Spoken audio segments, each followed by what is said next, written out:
You know, one thing I love more than zombie games are zombie games with choices in them. Welcome, guys, to my Zombie Exodus reading. I'm your host, ASTRO. Let's get started. In near darkness you stand, pressed against the damp side wall of the cabin. Thin rays of sunlight cut through the planks of the wooden wall. The zombies' low, guttural grunts pierce the closed door nearby. Your hands are empty, and as you feel around for a weapon, any kind of weapon, your fingertips glide through a pool of thin liquid. You raise your hand and smell blood. Outside, the zombie emits a shrill howl. You wait for what seems forever. Zombies are patient creatures. Your mind wanders, and you think of months past and how you ever got in this mess. You think back to Part 1.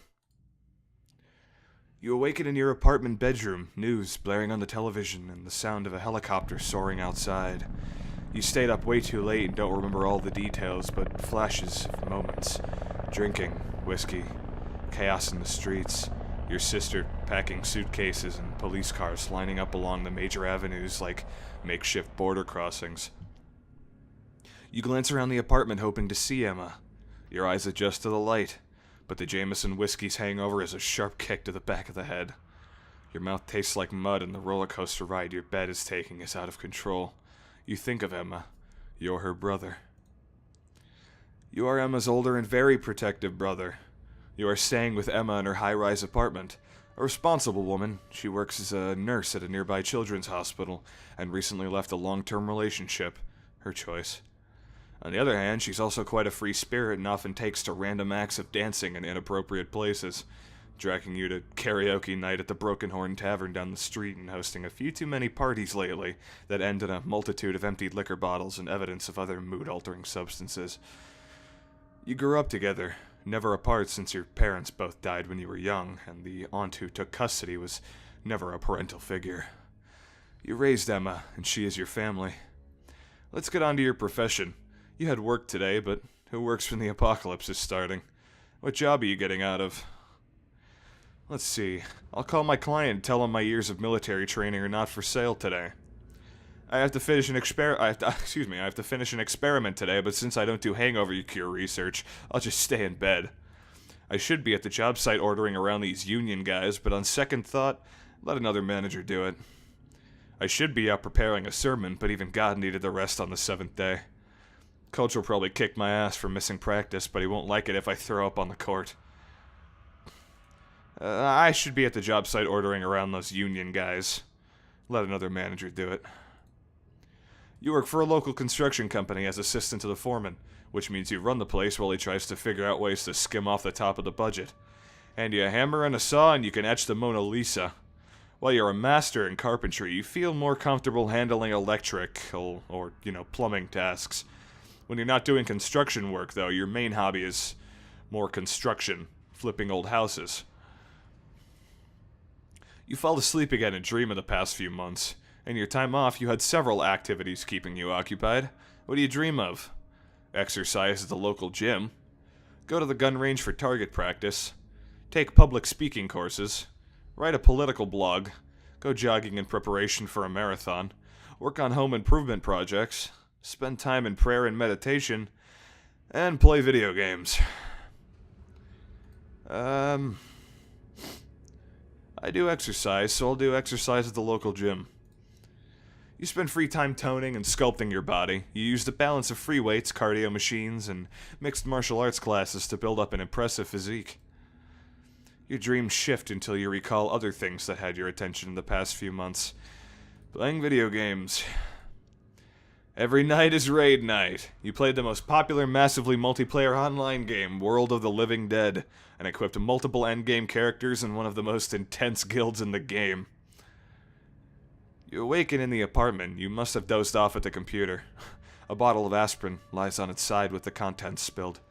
You happen to see a note on the desk with your name on it. The letter is addressed to Jacob. What is your last name? Choose my own last name. Williamson. The note reads, Jacob, sorry for not being here when you woke up. I'm heading out to get some things before we leave. You were sick, so I didn't wake you, but the city's getting worse, and we need to get out. Be ready when I'm back, Emma. Next chapter. You awaken to a heavy, nauseous feeling in your gut. The clock reads 8:03 p.m. Emma has not been home in hours. You plop down on the living room couch and flip on the television where a middle-aged anchorman reports. The CDC, via the White House, has just announced over 20% of the world is infected with virus Zeta. Reports are coming in from around the globe of a massive spread of this terrible infection that attacks the brain and nervous system, quickly disabling the victim, in effect reanimating the body of the afflicted. Moments ago, we heard from Dr. Anthony Willis, who has treated the infected, and stated they show deterioration of the bone and muscles, a yellowing of the skin, lack of fine motor abilities described as a drunken walk, and inability to speak. Dr. Willis goes on to explain the virus affects primitive areas of the brain and acts as a parasite which rewires the nervous system of the host to take over functions of the body. Infected become aggressive, attempting to bite or otherwise injure others and pass on the virus. This just in, Governor Tate has declared a state of emergency, and the National Guard have come in to keep peace in the streets and enforce a mandatory curfew of 9 p.m. You peer outside the apartment and from 7 stories up notice crowds of people formed outside. Sirens blare as police vans and cruisers skirt up and down the streets, and news helicopters swarm overhead. You remember now. The infection. It was only a few days ago you first heard of the outbreak. Emma mentioned reports at the hospital where a fatal, highly contagious virus spreading like a forest fire if the forest was doused with gasoline. The lights flicker, and the television set dims and cuts off. Light streams in through the apartment windows, casting a golden glow through the air which fades in the recesses of the room. You hear movement in the hallway outside of the apartment and rush to the door. All is silent. You wait and listen, pressing your ear to the hard wood surface. Silence. You move back to the television and flip the power on and off. Nothing. The dim ambient light from outside coats the room. Time creeps by as you consider your next move. A sharp scratching noise seeps through the ceiling. Once, then twice. Metal scraping cement. You spin in a full circle. The sound comes from the floor above. The scratching builds into harsh screeches, like a fork digging deeper and deeper into the styrofoam plate. The sound intensifies for several minutes and then ceases. The television pops back on. Pictures of infected running through cities across the globe cover the screen. Police and military attempt to subdue the creatures, now called zombies, by the media. An announcer describes the macabre truth that infections are spreading rapidly and cautions viewers to stay indoors at all costs. From overhead, you hear a loud thump and a crash of broken glass. An explosion of footsteps rings from the hallway and several screams cut the air. You think of Emma out in the city. If zombies are running rampant through the streets, uncontrolled by the police, what chance does she have? You need to reach her. There's no landline and your cell phone is missing. She could be on her way back, but you have no way of reaching her from the apartment. Then again, there's nothing keeping you here. You change into jeans and a t-shirt and grab a quick sandwich and a glass of water. After eating, you realize a few items may come in handy should you need to leave or your situation in the relative comfort of the apartment changes. You decide it's best to take your wallet, a flashlight, a .38 special revolver, a 20-gauge pump-action shotgun, a backpack with clothes, food, and water, a multi-tool, your favorite book. Definitively a backpack with clothes, food, and water first. Fearing you may decide to leave the city and be in survival mode, you quickly pack clothes, some non-perishable food, and half a dozen bottles of spring water. One more item is all you can take. The next thing you choose is a multi-tool. You feel more comfortable with tools in your pocket, and a multi-tool gives you enough to work with in basic situations. You take your Super Duty multi-tool, which comes with a serrated knife edge, pliers, wire cutters, a few screwdrivers, a saw edge, bottle and can opener, and a ruler. Now it's time to make a decision. Emma is a smart and capable young woman, but it's your job to watch over her. You can head out and look for a phone, or just leave the building and find her in the city below. On the other hand, it may be best to learn more about the virus, and you could watch the news or search the internet while the power's on. Search the neighboring apartments for a phone. Lock the doors and check the news for updates. Let's search the neighboring apartments for a phone. You head into the hallway. Someone will let you use their phone to call Emma. There have to be others still in the building behind locked doors. Finding your sister is your only priority. The lights flicker and cast an eerie glow all around. Power fluctuates off and on. It's silent again. Way too silent. You head to apartment 7A, Mr. Connor, antiques dealer. 7C and 7D, unknown occupant. Let's go visit Mr. Connor. You knock at the door, but notice it's ajar. No light escapes the small opening. Static from a television or radio permeates the air. This is Arthur Connor's apartment, an antiques dealer who usually keeps his shop open late in the evening. Your sister mentioned him a few times, mostly to tell you to avoid him at all costs. Arthur's quite old, probably late 70s, and on the one occasion you did meet him, about as friendly as a starving hyena. He won't take too kindly to your being in his apartment without permission. I enter anyway because rules change when the apocalypse is right behind me. Decide it's best to keep out of Connor's apartment, mostly because you don't want to hear him whine.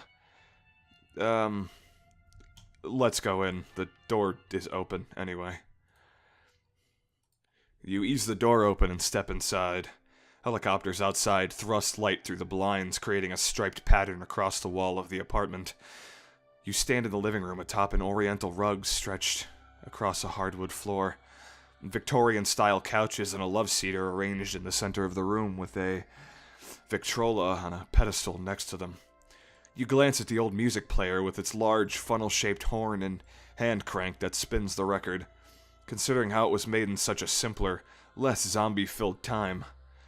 Impressionist art hangs from the walls, and statues of Aphrodite and Apollo stand guard on either side of the apartment's lone exit.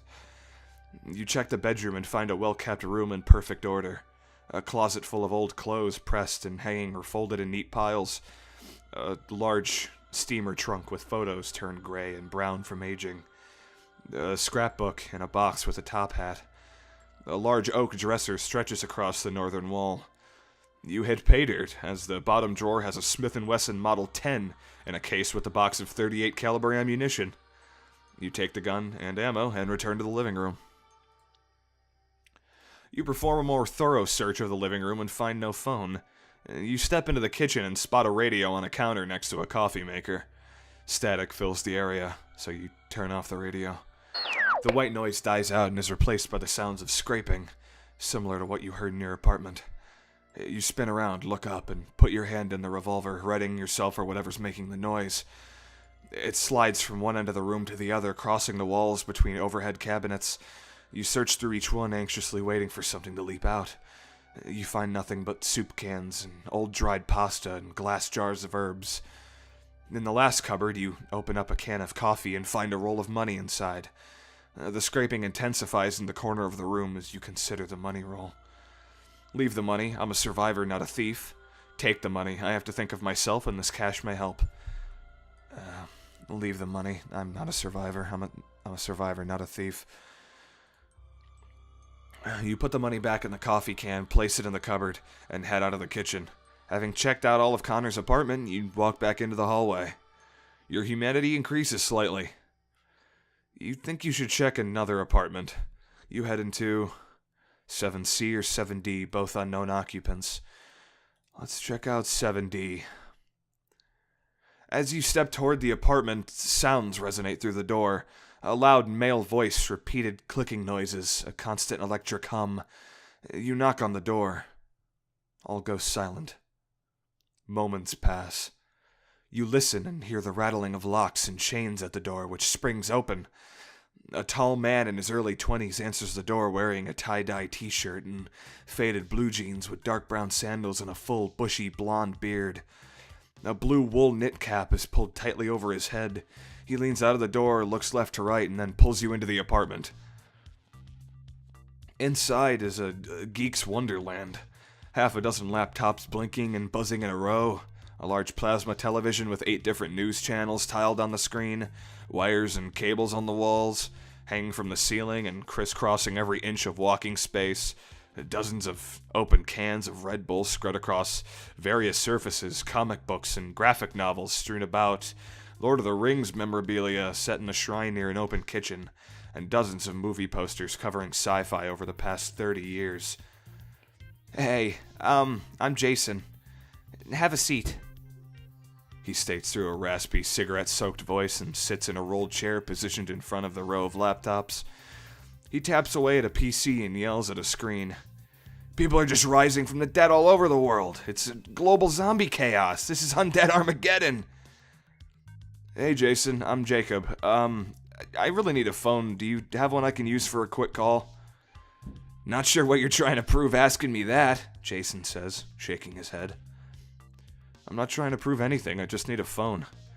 "Jason, give me a phone before I break your neck." "Jason, this is an amazing setup you have. I've never seen systems linked this way. Hey, think I can borrow a phone real quick? I gotta tell my friends about this." "Dude, got a phone?" "I just need to call my sister and make sure she's okay." "I'll go with the middle one here." Jason removes an earbud from his ear. "No, sorry, I was talking to my buddy Dieter on VoIP. Trying to stay off the cell phone grid." "No problem. Can I use VoIP to call someone?" As Jason flicks switches and taps on keys, the laptops turn off, as do the monitors and televisions, and the lights dim. Jason moves to a side wall with what looks like the most elaborate fuse box in North America and pushes wires and fuse caps around. "You see, this epidemic is underreported. Most of Europe is already zombie-fest, and there are millions of Asian zombies running around. These things ain't like the movies. They're even more ferocious. You gotta destroy their heads or they just get back up more pissed than ever." A long, shrieking noise echoes through the apartment. You and Jason freeze.